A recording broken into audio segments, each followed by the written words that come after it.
Welcome, everyone. It's Rob Tatro. This is my brother, Charlie. I'm super excited to be here today. What is this, like a hostage? Someone's holding a gun to your head and saying, like, I need you to tell these people that you are happy to be on this podcast today.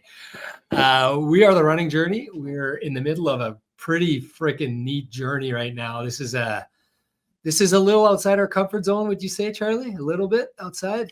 Oh, definitely way outside of mine. Yep, that's for sure. It's so exciting. I think of the past like 3 years, I was just drafting my bio for 777. Have you drafted your bio for 777 yet? Not yet. Working on it. Have you filled out the paperwork and the forms for the insurance and all that? Not yet. It's on your list of, as you're chewing your nails. Yeah. It's on your list of to-do things. It's not going to take long. But I was drafting my bio and I was thinking how right now is like so exciting. So exciting how many, we've done marathons and Ironman, but this is, I'm really excited about this. I've said this probably way too many times in the past few weeks, but on today's episode, we're going to focus a little bit on our backyard. We're approaching the tail end here of our training. We both had our last long weekends of training, some big mileage, biggest mileage that I've ever done, I think, aside from running across the province, I think. I can't remember did I ever do 90K in a weekend? I don't think so. That's what I did. And you did like 100 and what did you do? I did 75 miles. Yeah. 2 weeks ago. I mean, I walked 60 of those probably. No, I know. And we'll get to that. Yeah. But regardless, it's an exciting time because it's new. We're pushing the limit. My Garmin today told me that my VO2 max has been suffering because of the lack of work I've been doing over the last 4 weeks. Okay. Because I almost took a photo. It was so funny. Your fitness levels are down. Really? Yeah. Mine, like, for some reason, it still thinks I got a decent VO2 max for my age. Mine is the lowest it's been in a while, but I have this thing called endurance score. So It says, I don't know if you can see it there. No, I can't see nothing. Yeah, I don't know. Okay. So pretty fancy watch. Your long distance running ability has declined over the last 4 weeks, which has led to a steep dip in endurance. Despite that, your endurance score is still at a strong level. It thinks that you can only. It thinks that your 36 mile. It thinks that your 36 mile runs at 42 minutes per mile. You're going all out on those. Yeah, it thinks at my 102 heart rate. No, I'm curious. I haven't looked at any of my Garmin stats. I would guess that my race predictor would have gone way up because it wouldn't know that what I'm doing, right? It's probably wondering, right? It's probably like, what is going on right now with these guys? Yeah. Like, what are they doing? They were pounding out, all this heavy mileage and not heavy mileage, heavy fast mileage. Well, me more than you, because I think my marathon build is different than your Ironman build, right? Yeah, very much. Mine was a lot of slow stuff for Ironman, but still like some intensity, right? I'll show you what just happened to my marathon. Okay, VO2. Okay, yeah. Oh, VO2 max hasn't changed. My drop still says I'm in. Oh wow, that's your marathon? Yeah, it just dropped. It just dropped. I'm gonna quickly look at mine. I'm gonna quickly look at mine here. It thinks 3:20 right now for my marathon. 20-minute 5K, 40-minute 10K. Oh, I don't understand. Okay, well I can't. Mine doesn't make any sense. What is yours? 3:03. 3:03. Okay. I feel like if I ran a marathon right now, it'd be like 3:52, something like that. But no, that's not true. I'm kidding, but I mean, I don't think I'm trained for a marathon right now. Yeah, no, I'm definitely not trained for a marathon, but this is the most I've ever realized. You probably more than me, but like how when you tune in and zone in on a specific training, you become not that good at other stuff and good at others. Like I'm really feeling it with the biking. I'm not trained for biking whatsoever, and I'm struggling a bit. And now like I'm really trained for these long distance, and I feel I can just go forever at these slow paces. And yet I'm not trained for marathon. Like I used to just think you trained. Yeah. And you're going to make fun of me and you're going to say that's an idiot comment or something like that. But I think like we had a previous guest who talked about the engine. I think no matter what you're doing, you're building a portion of that engine, right, or the gas tank or whatever. But then there's also building other things like like a lot of it is like, to me, neurological. Like I think like for running marathons, like being able to run at a certain speed with it feeling normal is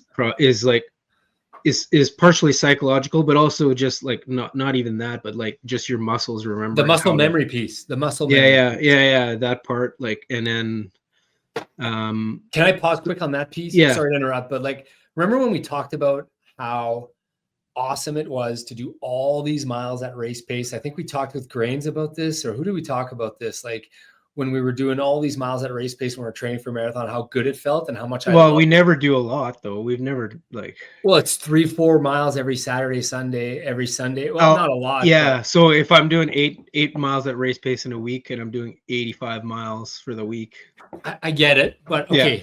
To do some then, so that no, that it's kind of like the highlight of your week though. The ones that you're I loved actually it. doing. I loved my fast finishes so much. Yeah, I think we were talking yeah. with Todd Friesen about this. I love my fast finishes so much. Yeah. And that's why that muscle memory piece of knowing that you're able to do those miles, knowing what it feels like. Sorry to interrupt what you were going to say, but like, no, that's exactly. I can't agree more.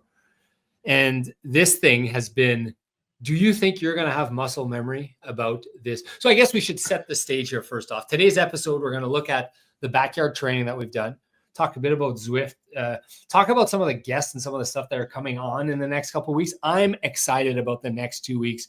We are, by the time you listen to this, we will be 1 week away from our first 100 miler. Charlie and I are doing a backyard race, loops of 6 miles, which you must do in 90 minutes. 90 minutes, the bell rings, you got to get up, you got to run.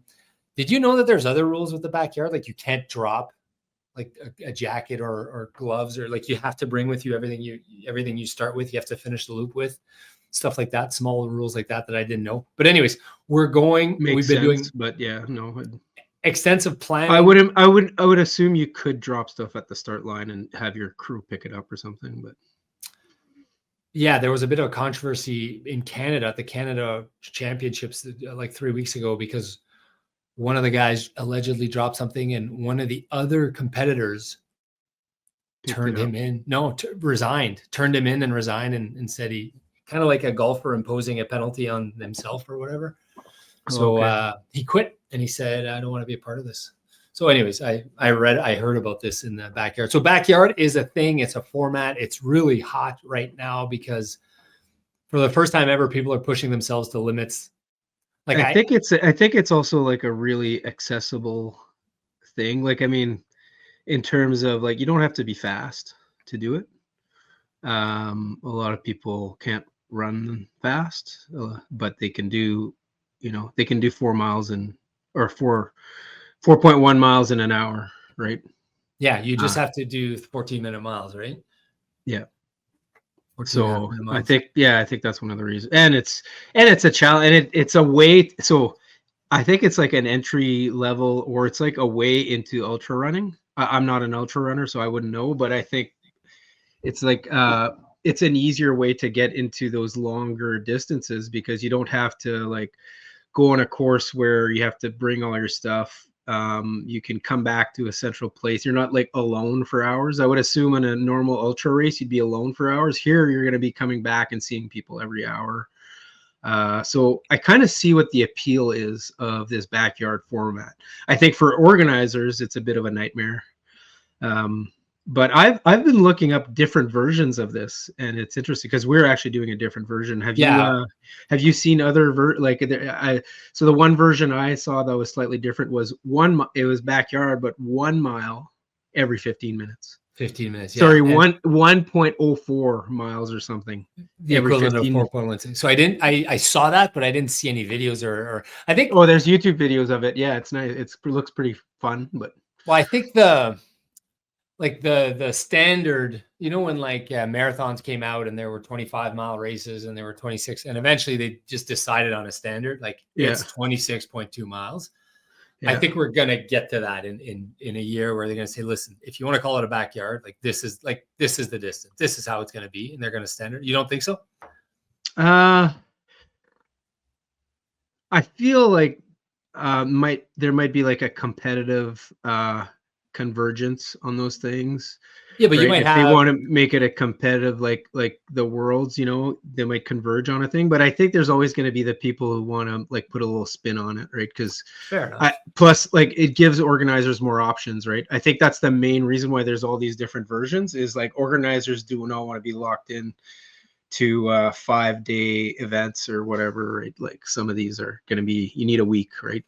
Yeah. Is that why you were referring to a nightmare on the organizers? Like the no stop time and then like no clue how long your race is going to go for? Well, yeah, just not knowing when the end of an event is tough for organizers, I Yeah. would But imagine, right? aside from that, I would argue it's easier to put on a one loop. You have one spot. Oh, yeah, absolutely, yeah. You don't even need 8 stations. No, you don't need an aid You don't station. even need you just need volunteers to count. Like, basically, you need 2 volunteers or whatever. Yeah, it could be done pretty low key, I think. And we'll get to our training because So that's actually, yeah, I didn't think like I did think of that, but that's actually another reason why they're probably pretty cheap to put on, or not, or easy to put on, right? Yeah, I was looking at the Capital one, which is one that they're suggesting. I do one of the podcasts. They suggested the Capital. It's just outside of DC, and apparently, like they bring on chefs, Oh, and nice. it's like real food and real. And another one that I looked at, they book a motel, Okay. and they get It's like just in 12 a rooms. field somewhere. It's right next to the motel. The Yeah. corral is right next to the motel, and the doors are just open, and you can go lay down on a bed. Oh, wow. Yeah, And that's it's a thing. You have these with this format, there's a lot of options out there for things you can do, I think. yeah. So what have you been doing to prepare yourself for this race that is coming up in about a week, where you're going to hope to crush 102 miles in just over 24 hours? What have you been doing for training last couple of weeks? We haven't talked about this in a while. Oh, yeah. So, well, I We did talked. 2 weeks of like basically loop practice. Yeah. So the first week was with you and Simo. I did Which was an episode which you guys saw. That was yeah, so 2 episodes ago. I did 3, I guess the equivalent of 3 loops on Saturday and 4 loops on Sunday, so 7 total loops for that weekend. No, we did more than 4 loops on Sunday, Charlie. Oh, we did 6. Sorry, 6 3 and loops. 6. Yeah. So nine loops. So which was about 50. I think it ended up being about 60 miles that day. And then the next weekend, I said, okay, this will be like 3 weeks out, so I'm gonna kind of push it a little bit more, and then I'll start taking it a little bit easier, figuring I'm better off to peak early for this thing, because like you're not gonna like training, like, I mean, you're not gonna adapt too much, I would imagine. I think maybe your ability to walk and handle the amount of mileage or the amount of time that you're standing maybe adapts a bit, but I think it'll adapt if you do it 3 weeks out, and you're not going to lose it in 3 weeks, I think, right? Versus Yeah, I think 2 weeks. we said something along the lines of the training is more to practice. Yeah, Practice exactly. the food, the nutrition, the water, the sitting down, the changing the shoes, like that. Yeah. More So than but also to just be by yourself, boredom for 9 hours and yeah. So I think that that practice was absolutely because we've never done. Unbelievable. It was Incredibly so valuable. Yeah. So So valuable. I did, and then the next weekend I did.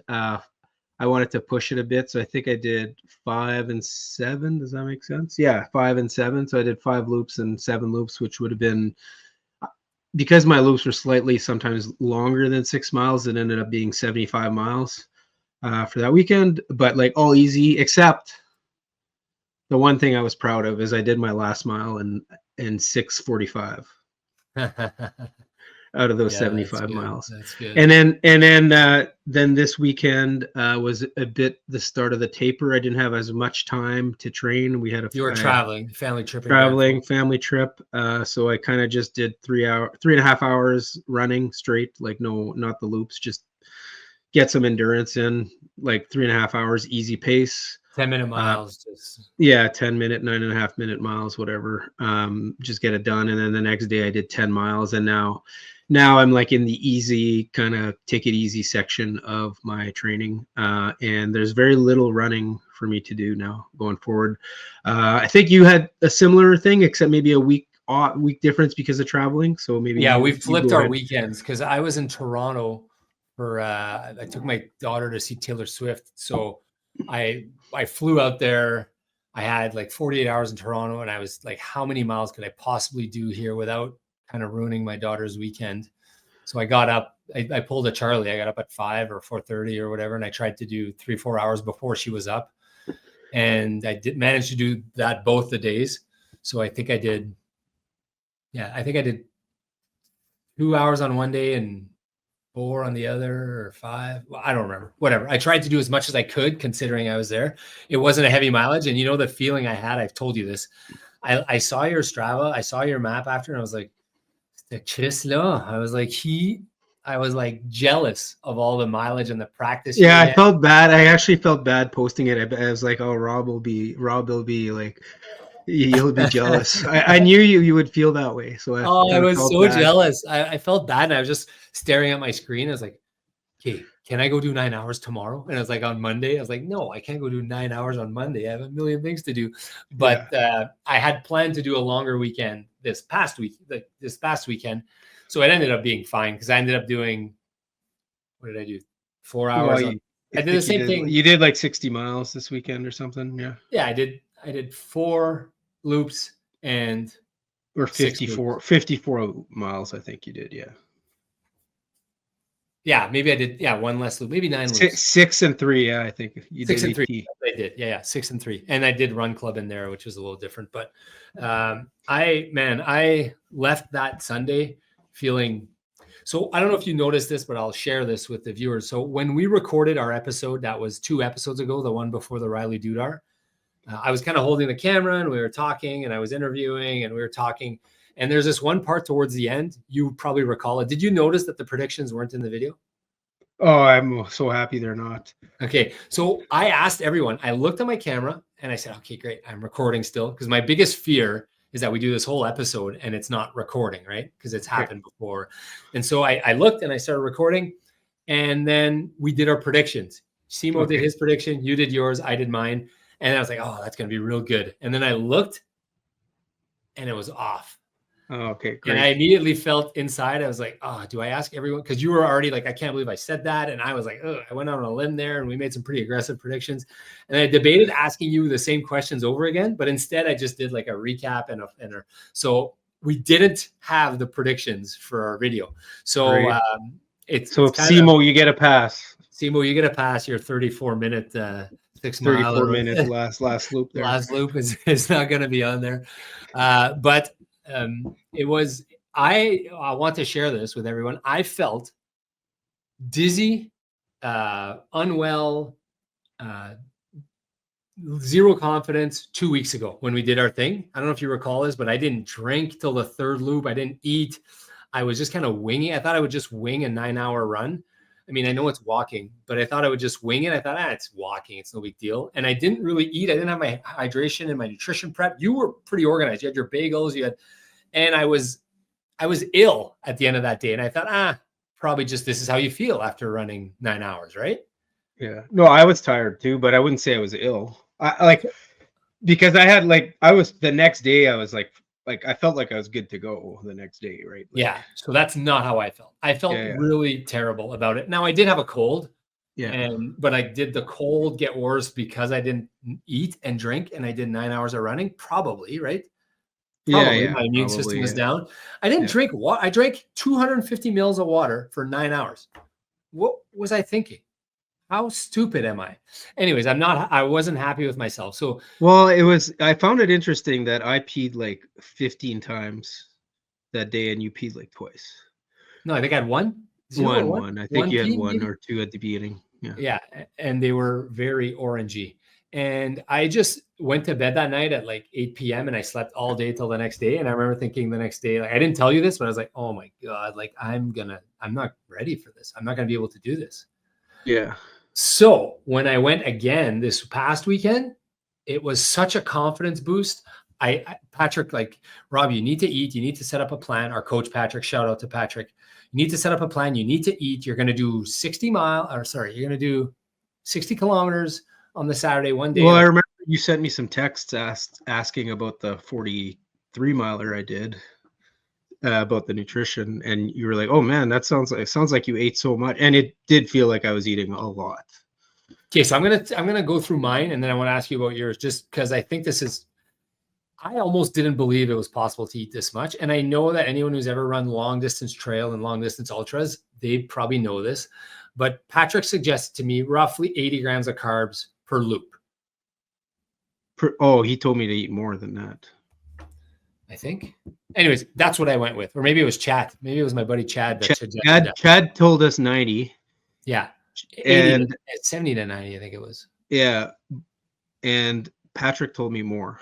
Okay. So regardless of what information I had, I went with, I said, I ate 0 2 weeks ago. So I'll go to 80 and I'll adjust on the fly if I need more or less. So I was doing one gluten-free bagel with peanut butter and Nutella. And I chose those for a couple of reasons, but Nutella is actually fairly high in carbs and fairly low in Nutella is like sugar. Nutella is like sugar, right? And it's so good, right? Yeah, I would go without the peanut butter. Peanut butter is good, but anyways, it's so hard to eat. Yeah, it's good, but I feel like maybe it doesn't sit as well, and you can't eat as much if you eat more peanut butter. So I want to talk about that because I thought. So, okay, I'll tell you what I did. I did gluten-free bagel, which is so hard to eat because they're so dry. Well, gluten-free bagel, I don't know. Yeah, you got to eat stuff. You got to eat stuff that you like, though. I think, right? Yeah, but whatever. Anyways, Michelle found these PB&J like Cliff Bar type things. Yeah, they're so good. They're so good. Yeah. They're high carb, very very high carb, very low protein and fat.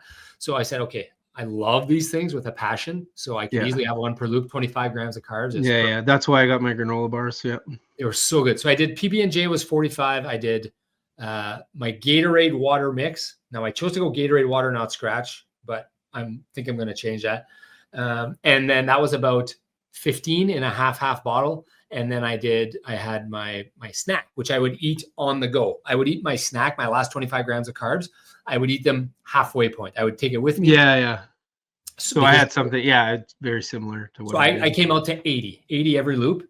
And at first I did that first loop so before my first loop, I had 4 pouches of oatmeal, which is like 100. Well, that's the thing. If you start with a lot right before, like the first loops are hard to eat as much. I thought. It's hard to eat that much. Yeah, it was so hard. I was looking at all the food I had to eat, but by the time the 5th loop came around, it starts feeling. It's like you start craving it, right? I was craving food by the end. So it's like 5th loop and then 6th loop, I was quite hungry.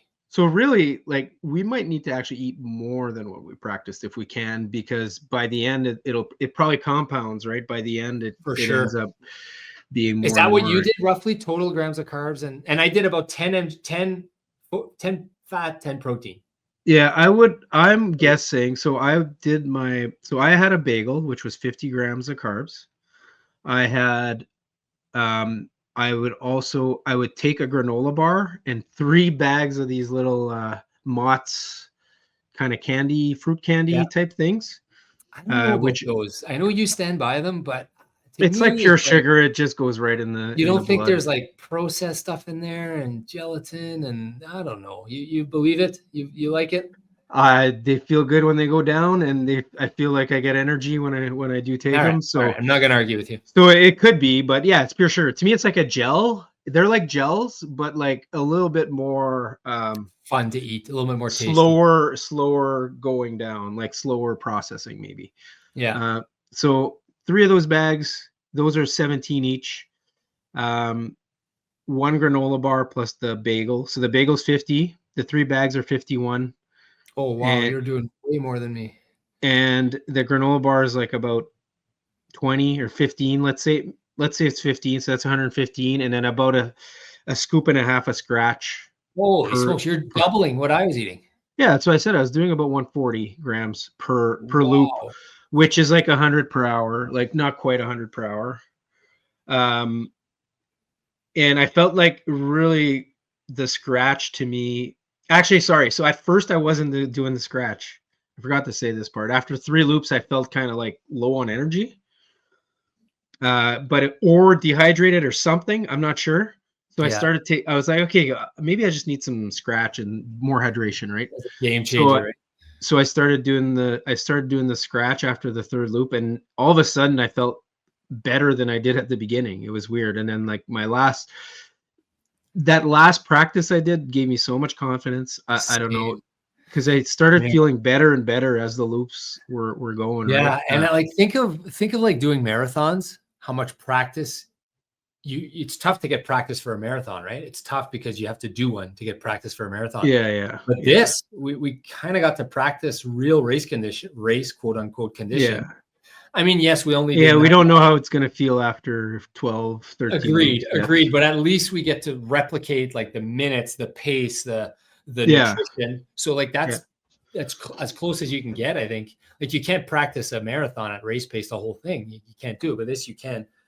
I felt so much confidence too, Charlie, on Sunday. I kind of finished. I went in the hot tub for a bit, and I was like, I could do a marathon right now. Like I could go, let's go. Like I felt really good, which maybe is bad. Maybe it's overconfidence or whatever, but I had renewed confidence because I wasn't as bad as I was 2 weeks ago when I was dizzy and I needed to sleep. And I was like, I'm not going to be able to do this.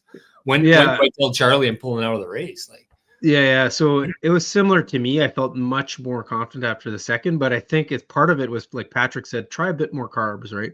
Yeah. And I think that and the scratch to me was just, it was way easier for me to get more hydration in. Like I was barely drinking. I was drinking like not even half a bottle per loop. And then once I started putting the hydration and the scratch in there, I started doing like almost a full bottle every loop. And how much scratch were you putting in? 2 scoops or 1?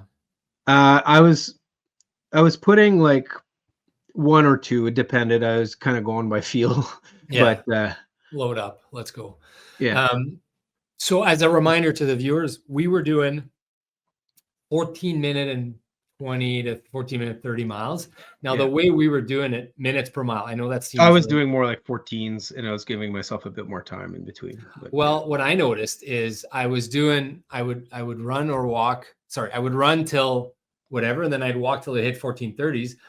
But by default, when I approached home, I'm like, I'm 500 meters away. I'll start running. Yeah. And then I ended up having I did 14:30s pretty much the whole time, and I always had about 2 minutes to 5 minutes as a break. Always around 5 minutes is what I had every day. Yeah. I think 5 is a good break. I think I'm gonna go like, I think what I'm gonna try to do is actually go like every 2 loops have a longer break. So 1 loop will be just basically food, and then every second loop I'll do like a couple maintenance things, like change my shoes, ice bath, foot ice bath. I heard those are pretty good. So I don't think that's a bad strategy at all. I hummed and hawed about this because I talk to a lot of people. Anyone who will listen to me talk at the office or at events, I talk about this backyard because I'm really excited about it. And the debate is always, are you better to run and sit in a chair or sit on the floor or sit on a bed, an army cot, and try to rest, or you better to walk, right? That's the debate. Because every minute you run, you save roughly, you need to walk for 1.8. Sorry, every minute you want to rest, you need, call it 2 minutes of running out there to get 1 minute of rest. Yeah. So, and I don't think there's an easy answer. I think there's pros and cons. Like I think you can maybe be on your feet less if you run more, but then like my ultimate intuition comes in. If you want to run a 25-minute 5K, okay, the easiest way to run a 25-minute 5K, where it's going to take the least amount of effort, is to run them all at 5 minutes per K. What about a 30-minute 5K? 6 minutes per K, right? What about a 35-minute? That's what I mean. Like, I think you're right. I agree. Yeah, but so then does the same logic apply to longer distances? I think it definitely does. Marathon, like half marathon, anything continuous, it does, right? Does it apply at 100 miles? I think it would, right? Did you feel like you wanted more time in the chair? No. Were you okay just getting out? All right, time to go. Like you go. Right? No, I think I never wanted more time in the chair. I think the only issue was, do I have time to do all the things that I want to do in between, right? I get that. I would actually love to just keep moving, right? But yeah. So I don't know if we're going to be able to have every pace the exact same, right? You might want to go up one and I might want to go back or whatever, which is fine. It's no big deal, right? If you want to change your shoes and you go up or whatever, right? Or if I want to try to take a nap and I go fast. But doing it as a team is going to be could be an advantage as well. Huge advantage, because like I listened to these podcasts over the weekend. I listened to the Backyard Ultra podcast, which is this guy, David Patterson, Pato, they call him, out of Australia, who is the guru in backyard. He has a podcast, and every world champion ever has been on his podcast, and he interviews them one after another, and he's buddies with all of them, and he's going to be on our podcast next week. It's going to be awesome. No big deal. So have you come up with the term assist yet in a backyard? What that means? Of course. Can you explain it to her? Yeah, assist is the person who pushes the person to do as many laps as possible, because in a backyard, you cannot continue for more than one loop past the assist. Yeah, so the exactly. assist is the last person to drop out. It's like the old concept of when you play hockey, you shouldn't hate your opponents because your opponents are trying to beat you hard. As the harder they're trying to beat you, the better they're going to make you, right? So it's kind of similar. And it's so true in backyards, but in backyard, it's like the ultimate example of that, right? Like you're only going to be as good as your toughest opponent. Yeah.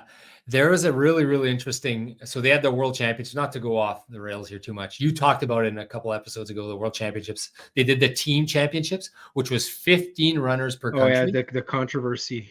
All going out at the same time. So 8 p.m. in Australia. But all in different countries, right? Yeah. 63 countries. Like they all had their own course, basically. They all had their own course, which is kind of ridiculous. The Americans did it on Laz's course, but like that's a very tough course. Yeah, why wouldn't they just do an easy course? So they finished third, the Americans. They got passed by the Australians. But at the end, the Australians had 3 guys left. And the Australians No. Like the Belgians were going to win. They were okay. So Australians were trying to beat the Americans for second. Oh yeah. And if 2 guys would have stopped, the other guy couldn't continue, right? So one guy was saying like, "I'm good to go." No. I don't think you're right on that because they could keep going because the Belgians are still there. Oh, the Belgians were still there. No. But you're playing on your own race. No. You're playing on your own course. So it was the Canadian Championship, it was the Australian Championship, it was the American Championship. Oh, I see. So each race at each course ends at it ends when the it's like an individual race. Yeah, I didn't know that part. Yeah, so you need an assist. You need an assist. So the guy was saying, like Phil Gore, who is also going to be on our podcast, who did 90 some loops in Australia, like 90 loops, 4.5 days. He was saying how he needed someone else to just keep going for like 4 more loops. Otherwise, the Americans would take second place, because he could have kept going for 8 or 9 more loops, maybe, but he wasn't allowed to if the assist didn't go. So it's truly a team. It's truly a team event. Yeah, it was pretty cool. The World Championships. By the way, I got the urge. I don't know. So 37 loops to be on Team Canada last year. No, it's more than that. 37 was the lowest of the 15. Yeah, but that's not how you make it, though, right? So there are 6 silver ticket events. Okay. Sorry, I haven't looked at the Team Canada. I just looked at World Championships. So sorry, explain to me how the Team Canada works. Yeah, this is all I did Sunday, so I know this is right. There are 6 silver ticket events. The golden ticket gets you directly to the Worlds. So the Worlds is. By the way, there's a guy from Blumenort that probably is good enough to qualify, or 2 actually. You're not talking about Ihor. No, Stefan Reimer. Okay. He did 227 miles last year in the one in Okotoks. Okay, so that should have, if that was a certified course, it should have maybe got him there. Yeah, but maybe just decided not to take it. Okay. I don't know. Yeah. So he's from Blumenort, and then we got Greg Penner. So we got a couple guys that could actually be close to Team Canada from right here. We should reach out to those guys and go training with those guys. Well, if we enjoy this, maybe we won't enjoy this process, right? Well, maybe. you can maybe. So, yeah, if I enjoy it, I'm gonna go down this path. But the way it works, there are 6 silver ticket events. If you win any of those majors in the Canadian backyard scene, you automatically get a spot on Team Canada. And then they do list. sorry. So what are the six ticket? Do you know them by heart or what? Yeah, there's the one in KG in Nova Scotia. There's one in Edmundston. There's two in Alberta. There's one in BC, and there's one just outside of London. Yeah, so he finished second. So Stefan Reimer finished second in the one in Alberta. Okay, so he wouldn't have. There is an event in Canada that qualifies you directly to the World Championships. Yes, there's one. It's in Edmundston, I believe. No. It's sorry. There's one in BC. Okay. August 2025. Sorry, go back to explaining your team. No, so there's the BC Backyard Ultra and Salmon Arm. There's Big Wolves in Edmundston. There's KGs in Nova Scotia. There's Big Wolves Backyard in Quebec. Grassroots in Okotoks, and Persistence in London. So Grassroots is the one that Stefan Reimer finished second. Okay. And the BC one, so normally the BC one is you only get a ticket to the Nationals. Yeah, okay. But this year you're saying. But next year in August 2025, it's a ticket directly to the World Championships. But it's limited. There's already 66 people or something registered, and it's limited to the first 100 registrations. So you should probably. Well, they're all sold out. No, I think they're all sold out. Well, I saw that there was still some there. Okay. Well, I looked at for August 2025. Maybe okay. I don't know. We'll look at it. But. Okay. Yeah. So if I enjoy it, but the problem is, like, I looked at the KG one. I looked at there's three that are already. The three that I looked at that worked with my calendar are all sold out already. So like, it'll be too late to decide. But anyways, so then they do a top 15, a top 10 list or whatever. At large, yeah. At large bid. From those 6 events only. No, well, that part I wasn't clear. Do you know that part for sure? Don't know. I didn't look at. I think it's our certified Canadian, any course on the planet. I think, like, you can do it at a U.S. race. I'm pretty sure. Oh, I see. Yeah. Yeah, but we'll ask one of these guys. Well, so well, someone will know. Someone. Oh, these. Oh, for sure. Well, sure. What? Like, why doesn't Canada have like a national team championship? I think Manitoba we'd be up there maybe. Oh yeah, that'd be fun to put a national team championship.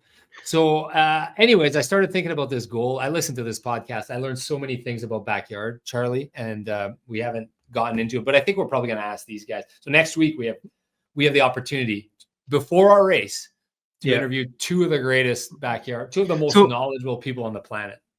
Since we have so much about backyard coming up in our next episodes, are we going to keep Zwift? You want to talk about Zwift? Well, that and just running, general Manitoba running community stuff. Yeah. Fill me in. Well, I'm too excited about this backyard is the problem. I mean, we can talk about backyard till the cows come home. But yeah, Zwift, I don't know. Zwift we had a fun race this morning. Oh my God. Rob is competing in a category above his level, and he's holding on. So he's doing. Hey, you know well. What happened to me today? What happened? I got a C rating. Oh, that's awesome. I went from you moved from D to C? Yeah. That's awesome. That's amazing. Okay, it's amazing. No, so, that's like, it took me, so I'm a B now, and I'm actually officially, so they're new. B plus. Well, so there's their old system. Set the tone first. What is the rating? What is Zwift? Like, think of someone who knows nothing about this. So Zwift traditionally has had a system. What is Zwift? Zwift is on like virtual cycling. Okay. Virtual cycling in your basement. You have a trainer in your basement, and they have races, and the races are a lot of fun, and I think a lot of people do them. There's a lot of YouTube videos on people racing. iPad. You kind of set up an iPad, and it's a virtual world, and you're biking on your bike in this virtual world. The race that I did this morning is actually on YouTube. I watched it. See my mistakes. But our guy Oliver on our team, he should be winning. Under the bus or what? No. He's amazing. He should be winning these races. He just needs teammates. Yeah, you can't even guide him. Yeah, I need to be able to help him. But honestly, my goal this year is he needs to win a race in this, because he's the best. He's the best guy. Like, he's one of the best guys out there. What's the term called for someone who just kind of leads his teammates to victory? Domestique. I need to work on my domestique skills because I want Oliver to win a race here. But anyways, so there's D, C, B, and A traditionally, and it's all. Is there anything worse than D or no? I'm just like at the absolute I think there's bottom. E. There's E maybe. I think it's just like people who don't have like never. I don't know. I'm kidding. No, I don't know how it works exactly. So the traditional categories are 100% based on like your demonstrated power on Zwift. So basically what that means is today, based on your race, you went from D to C, means that it increased what your demonstrated power was. And it's based on two numbers. It's based on your 6-minute power and it's based on your 20-minute power, basically. Okay, I didn't know that. Well, it's a bit more complicated than that, but basically they calculate your expected FTP, which is supposed to represent your 1 hour power, and they calculate your expected 6-minute power, and then those two things, and they use that to say which category you're in. So the next part of the story is that, and what I like about this is you can actually, like, it's a bit of throwback to, the competitive days, and it's fun, right? You kind of, even if you're like, you have no chance of winning, but you're competing so hard just to finish 15th. It's fun. But so what Zwift has now introduced, which I think is a huge upgrade, is they actually now base your ranking. There's a new different ranking. I think they're going to phase out the old ranking, and they now base your ranking based on your actual performances in races. And the way I kind of understand it is it's you have a minimum score based on your demonstrated power, but you also then get points if you perform at a certain, takes the competition in a specific race and compares it to your performance in that race, and it raises your score. So if you keep winning races at your level, eventually your score is going to go up and you'll move up. It's like relegation, and I feel like eventually that's going to lead to kind of more fairer races, and you can maybe dial down so that you have people of more equal ability within the same, because, well, and the thing with these races, it's not just pure power. A lot of it is like, sprinting. Sorry, it's not just endurance, strategy, sprinting, all those things. So today, my Zwift score went up, and I was formerly in the what they call the C level, and now I'm on the B level. Although I've been a B for a long time in terms of like the old rankings. Now I'm B. Now I'm also B on the new rankings. Okay. So and go ahead. Yeah, no, I was just gonna say, there's the MRA awards coming up this weekend. So a lot of people. Wait. Are we done with Zwift? No, I'm done with Zwift. What else? Do you have questions or what? No, I have to state something here that I had my all-time high heart rate ever on Strava today on Strava today on a Tuesday morning. More than any run. Anytime. Yeah. It was one of my highest. It was one of my all-time highest as well. So, like, I think of all the times I tried to like break 3 hours, or I mean, I've not been on Strava for that long. I've only been about a year on Strava, so call it a year high. But highest ever. Yeah, so I feel like that's like the magic of races, is that like somehow your competitive juices, just like push you to push harder than you would ever without it, right? Okay, so for like week, 2 minutes, last week I was like, all right, I was getting ready, and René Beaumont, my coach, team captain or whatever, was like, make sure you're pedaling before the race starts, because you want your bike to be 3 seconds moving. You got to go hard 3 seconds before. I was like, okay, I'm pedaling like as hard as you can, basically. I didn't know. So all of a sudden the race starts, but go hard. All the race starts, and boom, they're gone, and I kind of just look down and I look up, the race is starting, and like pack was gone. Too late. And I was like, whoa, what's going on? And like I couldn't catch up to the pack. I was dead last. So I spent the entire time trying to catch up one by one. And the thing with Zwift is that you didn't mention is it's all in these races. It's all like real they're mimicking reality. So it's like the Well, drafting is critical. You need to be behind someone or with a pack. You can't be biking on your own because you're no, going to you get can't killed. bike on your own in a race unless You're you're gonna get killed. you're the guy ahead, which Oh, yeah, I unless mean, you're winning the race by a mile, but that's never happens. Yeah. what happened a few times in the Tour de France this year, which was crazy. But Yeah. I mean, I've done it in C races. yeah. But So I certainly was not in a position to do this. So I spent that whole first race just trying to catch up to one guy. And then I caught up to one guy. Oh, then trying to catch up to another guy and whatever. Today, I was ready. 400 watts out of the 400 or 500 watts out of the chute. Let's go. I was pushing hard. And I was like, oh, I'm with the pack. Yes. And I was with the pack. And then I did about 5 minutes, I think. So the other thing that you probably need to learn is that you need to kind of save your energy and then know that as soon as there's going to be a big hill, so that's probably where you got dropped. There's that first big hill. Yeah. You need to get ready to push hard for like 2 minutes up that hill. Because I didn't know. Yeah. So that's the thing you're going to learn. Yeah. Third race. That's okay. I learned these things. So I got dropped. The first couple of times I got dropped in C going up hills, like the first few times. So yeah. Man, I was pushing so hard on my bike, Charlie. Has this ever happened to you? I got a flat tire on my front tire. Well, yeah, you gotta periodically fill that thing. Like, I mean, it leaks out. Yeah, that's happened to me before. So now I was like going. That reminded me. Yeah. I gotta fill it. It's probably broken too now. I don't know. Probably caused some damage, and my gears aren't working. They're not shifting properly. Like some of them work, some of them don't. I need a tune-up. Anyways, whatever. But I had so much. I had so much fun. So 5 minutes I lasted with the lead group, and then my heart rate was pounding. There was this hill. I'm trying. I couldn't do it. So all of a sudden, I just slowly tapered off. And then I was in the same boat as last week. And I said, no, we're not doing that. So I fell and then I would catch up. And finally at the end, me and this Japanese guy, we just bounced back and forth. And we kind of did that for a while without even knowing each other. We just did that. And then at the end, you guys were working together. We were working together. Yeah. I was drafting, then he was drafting. And we weren't like talking to each other. It was just happening naturally. Like you'd go on a downhill, the guy would pass me pretty much every time, or I would pass him. He's probably heavier than you, maybe. Or no, I was passing him on the downhills and he was passing me on the uphills. Anyways, the point that I'm going to make is the last 2 minutes of this race against this guy that I've never known, that I don't know who is, that is some other content. I'll never know who this person is. It means absolutely nothing. We finished dead last, and second dead last was the most important thing that it got me pumping my heart at the highest rate I've gone all year for a meaningless race on a so was that the end that you got your heart up that high? Oh yeah.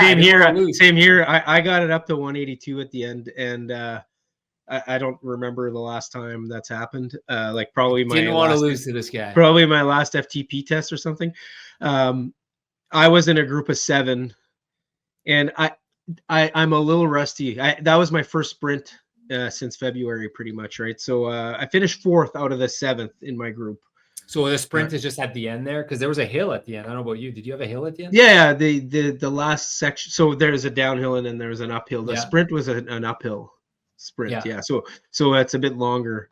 One guy went early, I thought, and I wasn't ready, and then I just followed him. And I think if I would have had maybe another 100 meters, I could have maybe passed those guys, but not quite.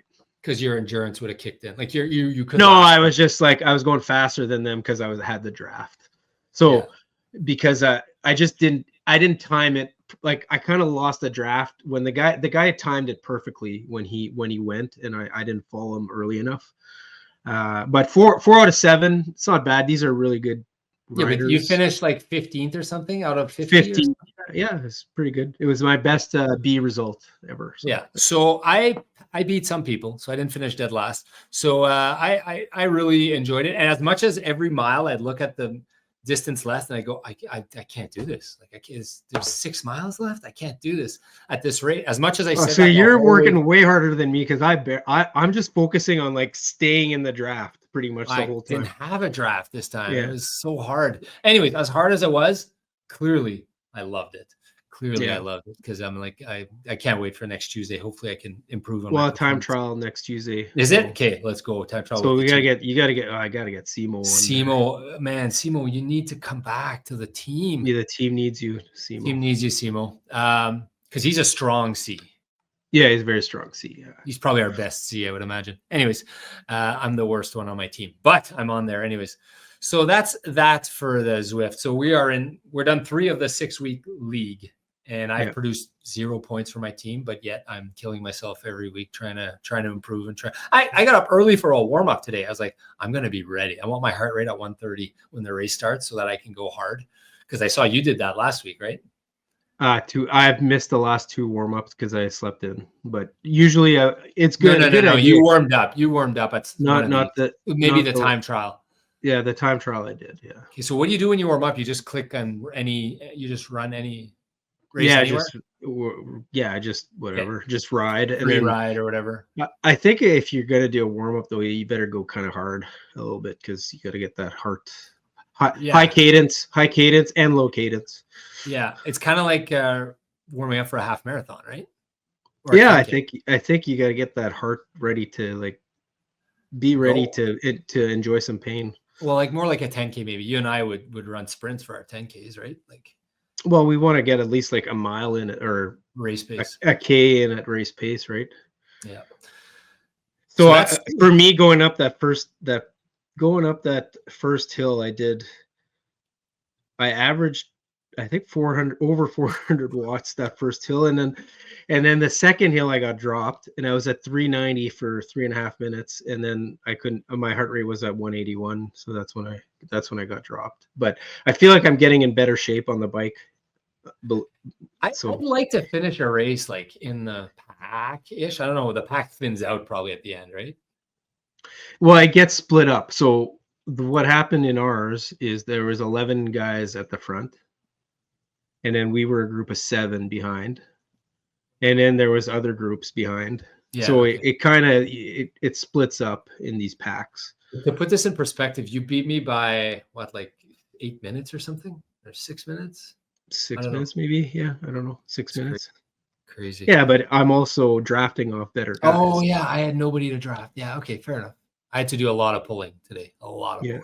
Yeah. Okay, so all of my peak powers are all today, pretty much. So, anyways, it was fun. So then you said the racing scene in Manitoba. What is the racing scene in Manitoba right now? What's on the calendar? There's nothing going on, right? Except there's this awards thing. Okay, tell me about that. Well, I don't know. I mean, you're going, right? I booked a ticket. When is that? That is Sunday, I believe. Is it this week? Yes. Oh, so I'm not going to that. Okay, well then I may not go. I won an award, so I was planning on, if you were going, I was going to go support you. That's why I was going. Yeah. 40 to 45. That's awesome, man. That's unreal. Santa Shuffle. No, there's no races. If Hypothermic Half is on February 23rd. No, I know there's like the Rusty Mountain Beaver, Frosty Mountain Moon race. That's one. Yeah. That's coming up. That's like in. And then there's also the park run every.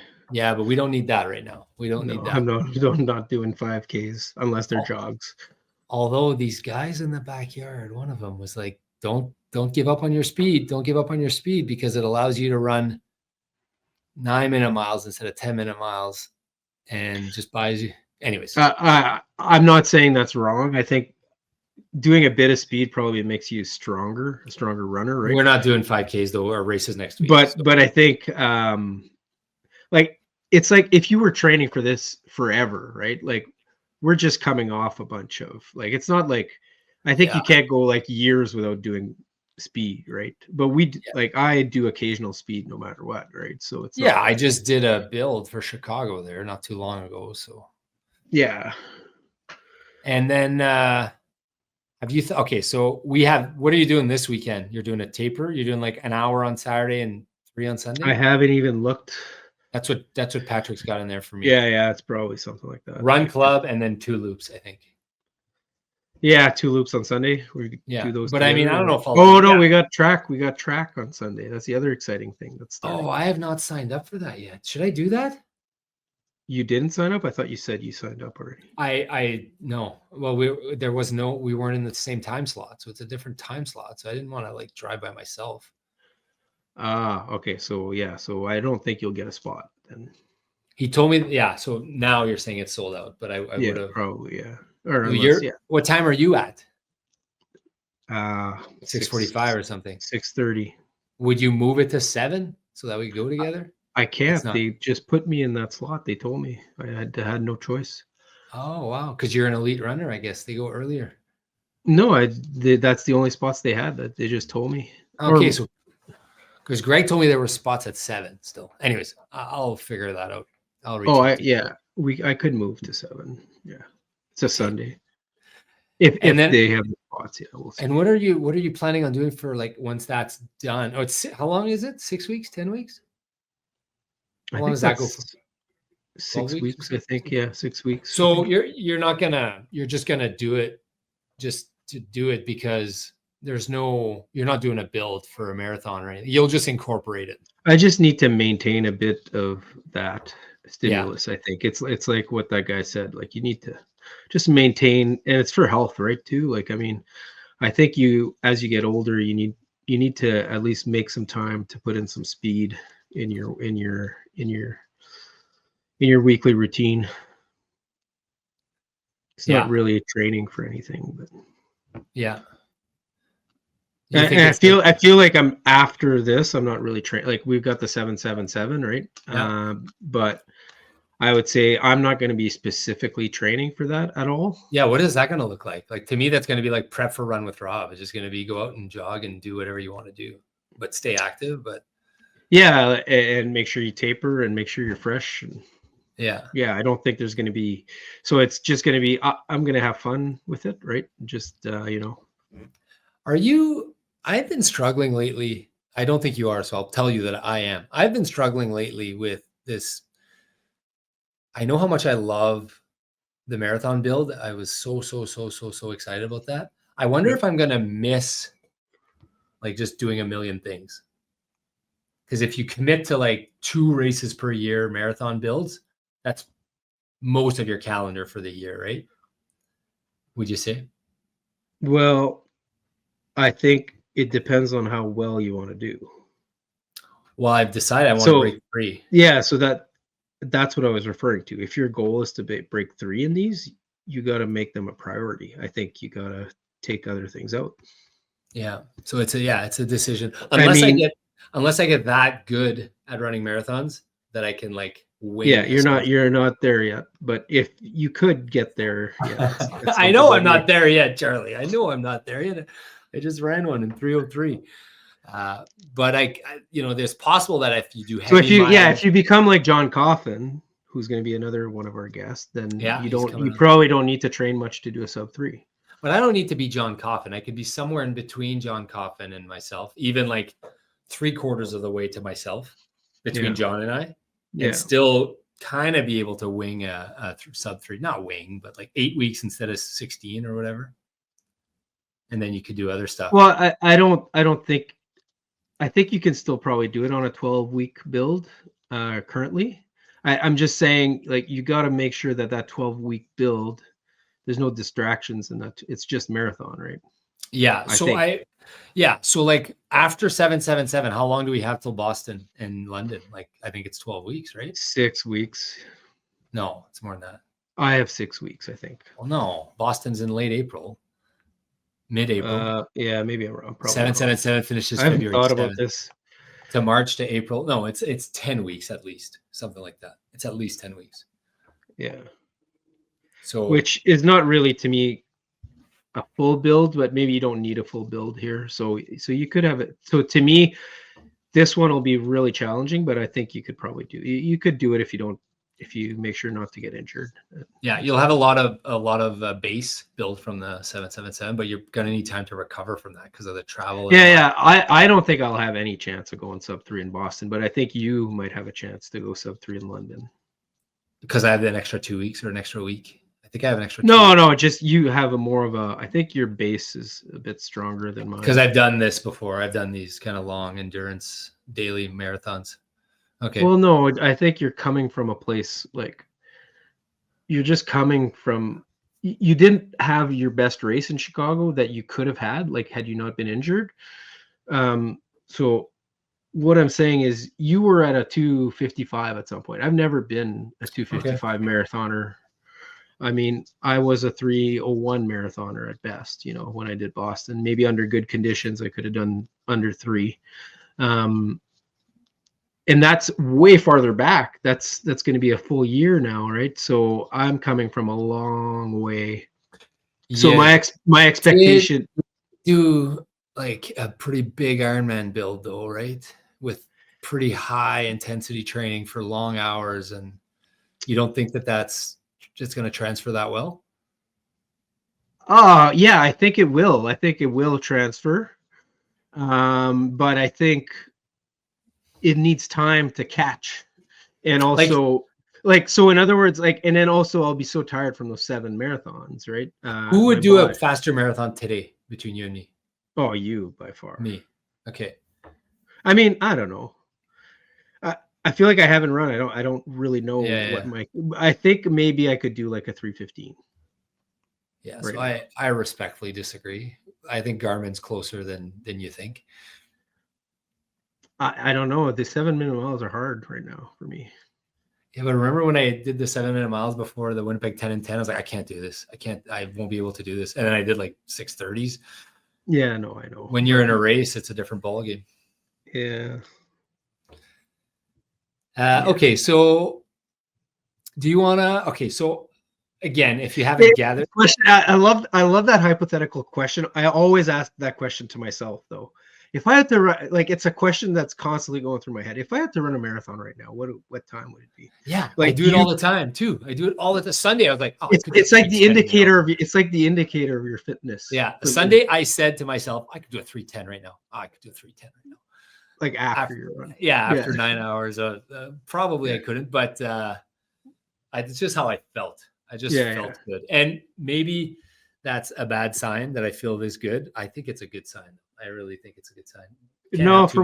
From what I've heard, I think it's a thing that experienced runners start doing is like they gauge their fitness by how fast they could run a marathon right now. Well, yeah, and these backyarders, it's more like how many they call them yards. Yeah, these yards. Yeah, how many yards they could do? Oh, I could do 40 yards right now. They're talking about at the end of a thing where the assist finished early. Yeah, and the guy's like, oh, I could have done another 20 yards. I could do 10 more yards right now, which is another day of running. Yeah. Well, yeah, every yard is an hour. Every yard's an hour. So when I told you all you need to do is 83 yards and you're in the World Championships, that's just 3.5 days of running. No, I don't have to do 83 yards. I can. Well, the numbers are going to go up. Sorry, one way you could get in is by doing 83 yards. Yeah. Do you mean Laz's World Championships, or do you mean the Team Canada World Championships? The World Championships in 2025 in October 2025. Right. Okay, that one I have to win a golden ticket in Canada. I'm going to have to do or you can have an at-large bid of, and that's the one I was telling you that the BC one, the BC Backyard Ultra, has a direct ticket to the World Championships. Right. So it'll be at least 80 because people will go to that. People will flock to that. It's kind of like a Boston. Well, no, it's not a Boston qualifier. Yeah. It's like whatever. So they were saying that the at-large they think will come down a little bit because of. Maybe people won't take. Or some of the people will qualify with a win. You mean maybe? Yeah. They were saying it shouldn't make it go down because then that means I'm trying to remember why they said. Why did they say it would go down? But regardless, that's not happening. Yeah. In the near future. But what could maybe happen in the near future is there's a chance that I could do like 40 hours. There's a chance. And then to get on Team Canada for 2026 Team World Championships. Yeah, it took 37 this year. It's going to take. So what's the next event that you can qualify for Canada? There's 6 of them next year. Okay, so you'll go to one of those.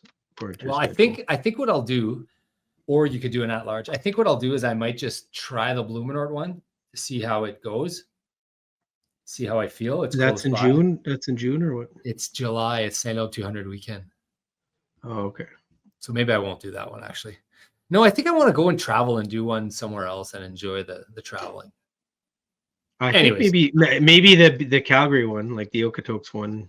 Tons of elevation though, and It's right? but it's a flat. No, it's like it's similar. It's an easy course. Okay, okay. Well, sorry, there's no trail. It's just paved, is what I'm saying. It's paved course, which might be good for you. Because they don't handicap the loops, right? When they say No. for the at-large bid, it's just how many Yeah. loops, right? Yeah. Okay. So, anyways, I'm getting ahead of myself. I need to complete a 100-miler a week from today, if you're listening to this, before I can do that. Two exciting guys that are coming on the podcast next week. World record backyard holder Phil Gore, world champ Phil Gore is coming on. Dave Patterson, host of the Backyard Ultra, is coming on. We're going to record some content while we're in St. George, Utah. We got a bunch of other guests for December. 100th episode is coming up. We're going to have a guest for that too. It is exciting time for the running journey. This is some of the most I like the excitement of races. Obviously, it's pretty exciting to be this close to a race. I hope that whoever's listening out there, I hope you got something that you're looking forward to in your race. I hope you think we got Riley Dudar to commit to a marathon? Forcing him to do it, forcing him to commit on the podcast. I don't know. Hopefully he does one. Yeah. Hopefully he does one. Anyways, guys, thanks so much for tuning in. Charlie, anything else you want to add? No, we should really have our packing list and stuff ready to go for this. Okay, Michelle. Yeah. Well, that's my wife's name. It's a chirp, but it's not a chirp because she makes sure that we don't forget stuff on our trips. Mm-hmm. Yes, we should make a packing list. What are you bringing? I'm bringing. Have you decided on your race day? I'm bringing clothes, food, shoes, and other things. Nutrition, yeah. Nutrition, clothes, food. Sorry. Nutrition, shoes, and food.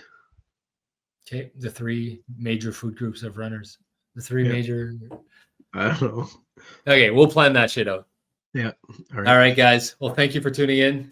I'm Rob Tatros, my brother Charlie. We are The Running Journey. Don't forget to like, subscribe, and give us a 5-star review. Tell your friends about us. We appreciate you guys watching. What do we want to let them? Yeah, more miles, less pace. Don't forget, more miles, less pace. More miles, less pace. Just keep doing loops. If you're doing loops. If you're doing a backyard. One more loop, baby.